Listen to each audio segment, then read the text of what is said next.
Hello friends, welcome to MRK mechanical. यहाँ पे सबसे पहले आपको वीडियो को लाइक करना है और चैनल को कर लेना सब्सक्राइब। जो भी डिप्लोमा मैकेनिकल स्टूडेंट हैं वो चैनल को सब्सक्राइब कर लीजिए। और देखिए, मैं आपको बता दूँ, यहाँ पे आपको 20 क्वेश्चन मिलेंगे टेस्ट करने के लिए। तो प्रत्येक क्वेश्चन को आपको 10 सेकंड मिलेगा। ठीक है, तो चलिए टेस्ट शुरू करते हैं। फर्स्ट क्वेश्चन देखिए यहाँ पे, the chemically correct stoichiometric ratio for petrol is. तो आपको रासायनिक दृष्टि से सही तात्विक अनुपात बताना है पेट्रोल की, कौन सा होगा। तो मैं आपको 10 सेकंड का टाइमर लगा दे रहा हूँ।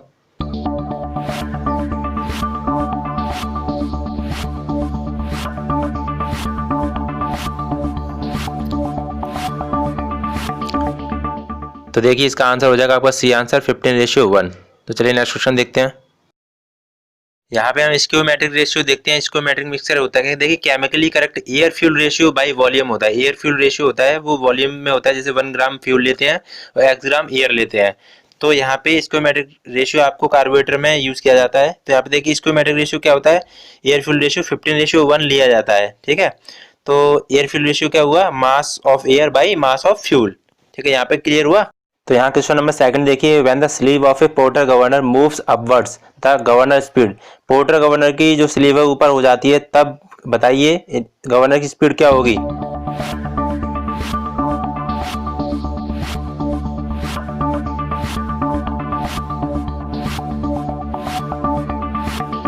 तो देखिए, इसका आंसर हो जाएगा ए आंसर, इंक्रीज हो जाती है। तो चलिए नेक्स्ट क्वेश्चन देखते हैं। क्वेश्चन नंबर 3 देखिए, manometer use to measure. Manometer का यूज किस लिए किया जाता है, किसके मेजरमेंट के लिए किया जाता है। तो टाइम स्टार्ट है अब।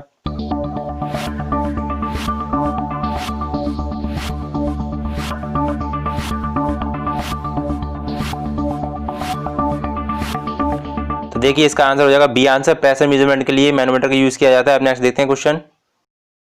यहाँ देखिए कुछ इंपॉर्टेंट डिवाइस दे रखे हैं आपको। वेंचुरीमीटर आपको मेजरमेंट करता है रेट ऑफ फ्लो डिस्चार्ज, और फ्लो नोजल होती है वो rate of flow he discharge होता है। ठीक है, तो यहाँ पे फ्लो नोजल के बारे में हो गया। ऑर्फिस मीटर वो भी रेट ऑफ फ्लो को करता है। बैंड मीटर होता है रेट ऑफ फ्लो। रोटामीटर होता है वो भी रेट ऑफ फ्लो। और पिटोटिव होती है, याद रखना है, पिटोटिव वेलोसिटी मेजरमेंट करने के लिए यूज होती है, और आपका हाइट में 300 mm तक यूज कर मतलब मेजरमेंट कर सकती है। उसके बाद हॉट वायर एनोमीटर देखिए, एयर एंड गैस वेलोसिटी के लिए यूज होती है। और करंट मीटर होता है वेलोसिटी इन ओपन चैनल। तो यहाँ तक क्लियर। अब नेक्स्ट क्वेश्चन देखिए। क्वेश्चन नंबर 4 देखिए, the relationship between tool life T and cutting speed V is express as a where N and C are constant. तो relation बताना आपको टू लाइफ का कौन सा है।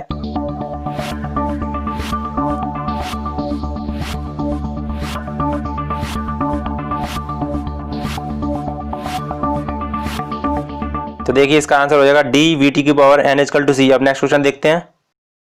क्वेश्चन नंबर 5 देखिए, one of the extensive property of A thermodynamic system among the following is. आपको बताना है एक्सटेंसिव प्रॉपर्टी इनमें से कौन सी है।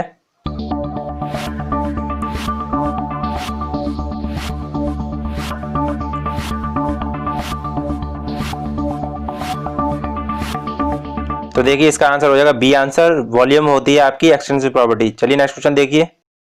यहाँ पे देखिए एक्सटेंसिव प्रॉपर्टी क्या होती है, डिपेंड ऑन मास, मतलब मास पे डिपेंड करती है। जैसे वॉल्यूम है, मास है, इंटरनल एनर्जी है, एंथैल्पी है, एंट्रोपी है। ठीक है, यहाँ पे और नोट पॉइंट देखिए, यहाँ पे क्या है, it mass increase the value of extensive property also increase. अगर मास को इंक्रीज किया जाता है तो आपकी एक्सटेंसिव प्रॉपर्टी भी इंक्रीज होगी। तो यहाँ पे क्लियर हुआ। यहाँ पे ये इंपॉर्टेंट पॉइंट है। अब हम देख लेते हैं इंटेंसिव प्रॉपर्टी और देख लेते हैं। देखिए, यहाँ पे इंटेंसिव प्रॉपर्टी क्या होती है, इंडिपेंडेंट ऑन मास, मतलब मास पे डिपेंड नहीं करती है। जैसे प्रेशर है, टेम्परेचर है, थर्मल कंडक्टिविटी है, विस्कोसिटी है, डेंसिटी है। ठीक है, यहाँ पे नोट पॉइंट क्या बनता है, एक स्पेसिफिक एनर्जी और डेंसिटी, स्पेसिफिक आपकी स्पेसिफिक एनर्जी और स्पेसिफिक प्रॉपर्टी होती हैं, वो आपकी इंटेंसिव प्रॉपर्टी में आती हैं। ठीक है, जैसे स्पेसिफिक का मतलब होता है पर यूनिट मास। ठीक है, तो यहाँ पे जितनी भी हैं आपको प्रॉपर्टी आपको याद कर लेनी है। तो ये क्वेश्चन बहुत ज़्यादा इंपॉर्टेंट, ये पूछे जाते हैं। तो चलिए नेक्स्ट क्वेश्चन देखते हैं। नंबर 6 देखिए, in diesel engine the suction contains. Diesel engine में सक्शन के द्वारा क्या सक किया जाता है।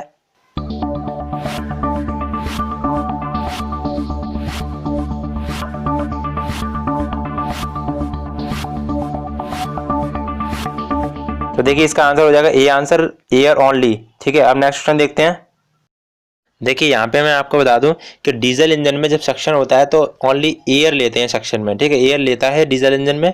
और पेट्रोल इंजन की मैं आपको बता दूं, पेट्रोल इंजन में क्या होता है, mixture of air and petrol लेता है, ठीक है, सक्शन स्ट्रोक में। तो आपको ये याद रखना है, दोनों इंपॉर्टेंट क्वेश्चन है। तो चलिए नेक्स्ट क्वेश्चन देखते हैं। क्वेश्चन नंबर 7 देखिए, 1 ton refrigeration is equivalent to, 1 ton refrigeration किसके बराबर होता है, इसमें से आपको बताना है।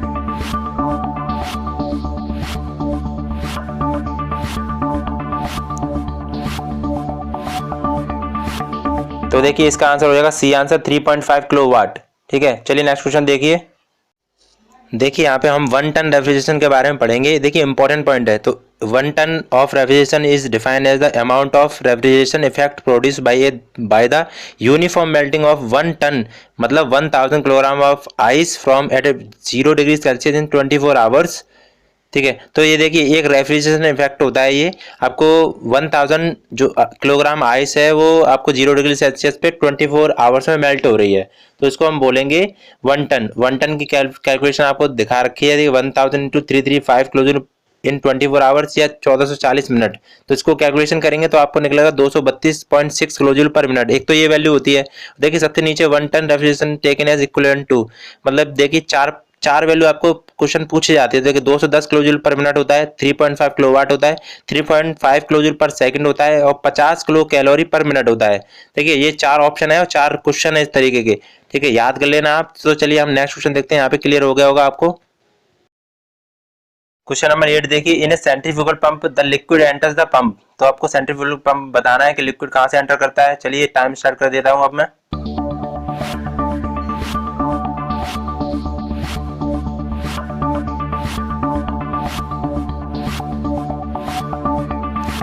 तो इसका आंसर हो जाएगा A answer at the centre, ठीक है, आई में किया जाता है। चलिए नेक्स्ट क्वेश्चन देखते हैं।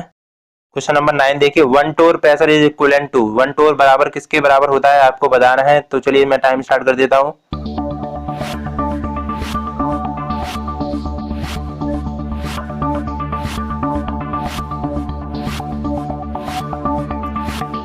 तो देखिए इसका आंसर हो जाएगा A answer 1 mm of Hg। चलिए नेक्स्ट क्वेश्चन देखते हैं। देखिए यहाँ पे मैं आपको बता दूं कि जो टोर है वो प्रेशर की यूनिट होती है, ठीक है, प्रेशर की यूनिट होती है, उसका मतलब होता है 1 mm ऑफ मरकरी, मतलब 1 mm आपकी मरकरी आपका बैरोमीटर ऊपर इंक्रीज हो जाती है, ठीक है। तो यहाँ पे प्रेशर की यूनिट मैं आपको बता दूं, देखिए प्रेशर यूनिट आपकी पास्कल भी होती है, एक होती है न्यूटन पर मीटर स्क्वायर होती है, ठीक है, एक ATM होती है, उसका मतलब होता है 101.325 पास्कल होता है, एक बार यूनिट होती है, और इतना हो गया, बस इतनी यूनिट होती हैं कुछ। तो यहाँ पे आप इतनी यूनिट आपको याद कर लेनी है, फिर बाद में देखते हैं। तो चलिए नेक्स्ट क्वेश्चन देखिए। क्वेश्चन नंबर 10 देखिए, pick up the wrong statement about centrifugal pump. तो इसमें से रॉन्ग स्टेटमेंट आपको बताना है। चलिए टाइम स्टार्ट हो गया आपका।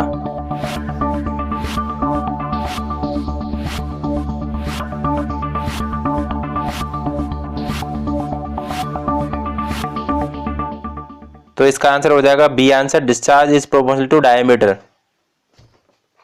देखिए यहाँ पे मैं आपको इंपॉर्टेंट पॉइंट बता देता हूँ सेंट्रीफ्यूगल पंप से। यहाँ पे डिस्चार्ज, पावर और हेड, इससे बहुत सारे क्वेश्चन पूछे जाते हैं। तो यहाँ पे वेरी मोस्ट इंपॉर्टेंट पॉइंट जो लिखा है वहाँ पे आपको देखना है।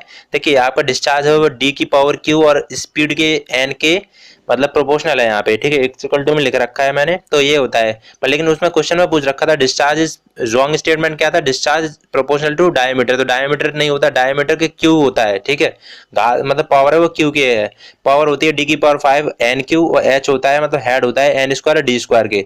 तो ये क्वेश्चन बहुत ज्यादा बन जाते हैं, इसलिए मैं आपको यहीं पे लिखा दे रहा हूँ। देखिए याद कर लेना आप इसको, ठीक है, क्लियर हुआ यहाँ पे। तो चलिए हम नेक्स्ट क्वेश्चन देखते हैं। क्वेश्चन नंबर 11 देखिए, in case of slotting machine cutting action take place in. Slotting machine में आपको बताना है कटिंग एक्शन क्या होता है। तो चलिए टाइम स्टार्ट कर देता हूँ।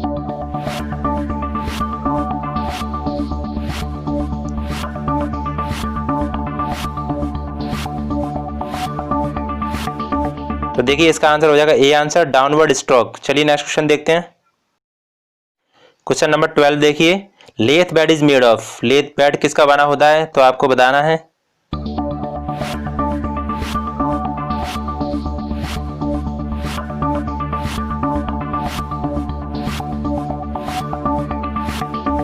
तो देखिए लेथ बेड बना होता है आपका डी आंसर हो जाएगा कास्ट आयरन। चलिए हम नेक्स्ट क्वेश्चन देखते हैं।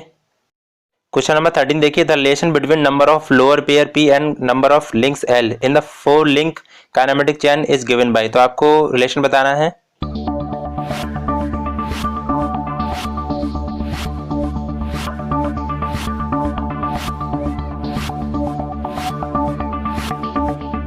तो देखिए इसका आंसर हो जाएगा CL बराबर 2P-4। ठीक है, बहुत बार किया होगा। चलिए नेक्स्ट क्वेश्चन देखते हैं। क्वेश्चन नंबर 14 देखिए, fusible plug for a steam boiler is an alloy consisting of bismuth lead and. तो फ्यूजिबल प्लग का आपको एक कंटेंट बताना है कि इसमें से कौन सा होगा।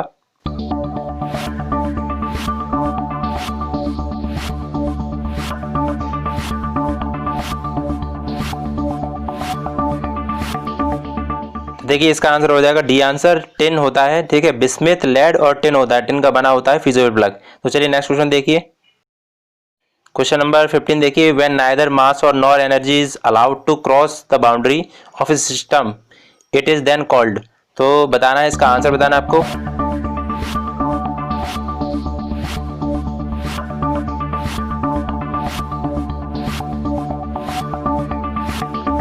तो देखिए इसका आंसर हो जाएगा ए आंसर, आइसोलेटेड सिस्टम। चलिए नेक्स्ट क्वेश्चन देखिए। देखिए यहाँ पे आपके 3 सिस्टम होते हैं, ओपन सिस्टम होता है, क्लोज सिस्टम होता है, आइसोलेटेड सिस्टम होता है। तो देखिए ओपन सिस्टम में आपका मास ट्रांसफर होता है, एनर्जी भी ट्रांसफर होती है, जैसे टरबाइन है, पंप है, कंप्रेसर, नोजल है। ठीक है, क्लोज सिस्टम होता है, उसमें आपका मास ट्रांसफर नहीं होता है, एनर्जी ट्रांसफर होती है, जैसे refrigerator, piston, cylinder without valve होते हैं। आइसोलेटेड सिस्टम में आपको ना तो मास ट्रांसफर होता है ना एनर्जी ट्रांसफर होती है। तो ये जैसे यूनिवर्स है, हॉट कॉफी है, थर्मल फ्लास्क है। तो ये एग्जाम्पल है इसके। देखिए यहाँ पे क्लियर कर दिया मैंने आपको। तो चलिए वीडियो को लाइक भी करते रहना। तो नेक्स्ट क्वेश्चन देखते हैं। क्वेश्चन नंबर देखिए, first law of thermodynamic assets that the following is a thermodynamic property. तो थर्मोडायनेमिक प्रॉपर्टी बतानी फर्स्ट लॉ के लिए।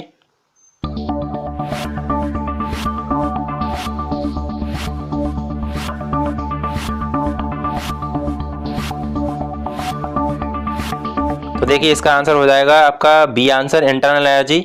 चलिए हम नेक्स्ट क्वेश्चन देखिए।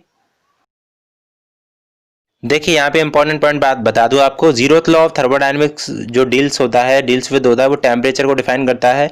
और फर्स्ट लॉ ऑफ थर्मोडायनेमिक्स होता है इंटरनल एनर्जी को डिफाइन करता है, और second law of thermodynamics define करता है एंट्रोपी को। ठीक है, तो चलिए यहाँ पे ये पॉइंट क्लियर हो गए। ये भी बहुत बार क्वेश्चन पूछे गए हैं ये भी। तो चलिए हम नेक्स्ट क्वेश्चन देखते हैं। क्वेश्चन नंबर 17 देखिए, orifice meter is use to measure. Orifice meter आपको बताना है क्या मेजरमेंट करता है।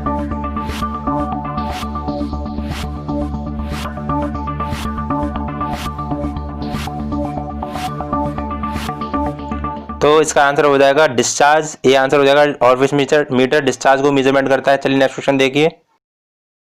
क्वेश्चन नंबर 18 देखिए, which welding process use to consumable electrode.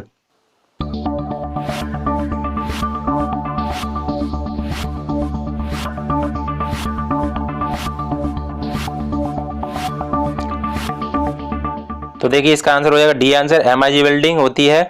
ठीक है, तो चलिए नेक्स्ट क्वेश्चन देखिए। क्वेश्चन नंबर 19 देखिए, the terms NTP stand for. आपको टर्म्स बताना है NTP का।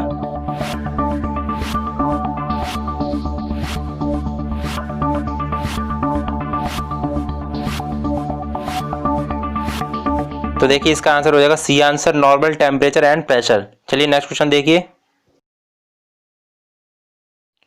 क्वेश्चन नंबर 20 देखिए, the elastic constant EG and K related by the expression. तो आपको इसमें रिलेशन बताना है।